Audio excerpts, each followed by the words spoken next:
to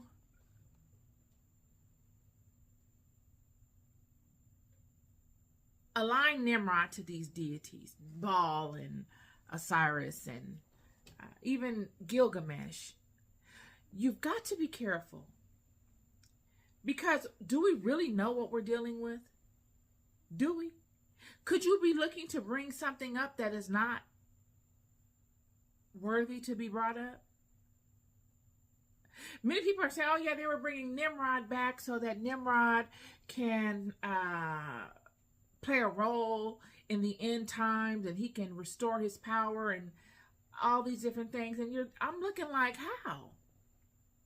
If Nimrod was disempowered the way that God disempowered Nimrod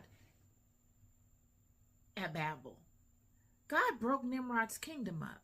Many people think that Nimrod was unalived when the Tower of Babel fell, and that's just not true. Nimrod lived an extensive amount of time. He outlived Abram. Abram was living during the time of Nimrod. Nimrod was hunting Abram from a baby. From the time Abram was born, Abram hid until he was 10. His father Terah was Nimrod's prince in his kingdom. He was the main person creating idols. And Terah was afraid that Nimrod was going to unalive Abram because of the way the stars formed when Abram was born. Nimrod lives beyond Abram. Nimrod, after the tower is broken up, it is Nimrod in charge of breaking up the areas into districts or into provinces and naming kings. Chapter 11 of the book of Jasher. And Nimrod, son of Cush, was still in the land of Shinar, and he reigned over it and dwelt there. And he built cities in the land of Shinar. And these are the names of the 4 cities which he built. And he called their names after the occurrences that happened to them in the building of the tower. And he called the first Babel, saying, because the Lord confounded the language of the whole earth there. And the name of the second he called Erech, because from there God dispersed them. And the third he called Akkad, saying, there was a great battle at that place. And the fourth he called Calneh, because his princes and mighty men were consumed there, and they vexed the Lord. They rebelled and transgressed against him. And when Nimrod had built these cities in the land of Shinar, he placed in them the remainder of his people, his princes and his mighty men that were left in his kingdom.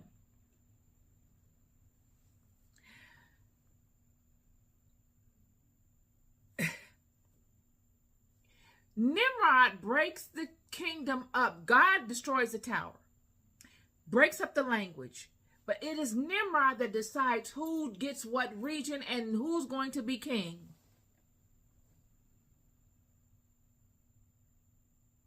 He goes on and he lives. But this is where it gets interesting. He's still the only one with the skins of Adam and Eve. Yet man began to notice that these skins have made Nimrod mighty. I'm talking about ingenuity, like you don't even... Babylon is huge because Babylon is the pot of, or the cauldron in form of spiritual wickedness. Nimrod made it wicked because he began to mingle God's spiritual system with unclean things. That's really what made Babylon wicked. They called it a whore. The whore of Babylon. Well, why would they call it a whore? Because they were just taking anything in and mingling it with God's holy word, God's holy system to create a different output. It's all alchemy, but it was unrighteous alchemy. It was alchemy with the wrong intention. When we look at this thing that people talk about, Project Looking Glass and all these different things, and they're using their ingenuity to see what the different variables will be in the end. How can we get to a predefined variable if we put this particular stimulus in the mix with this other stimulus? This is what they were doing in Babylon.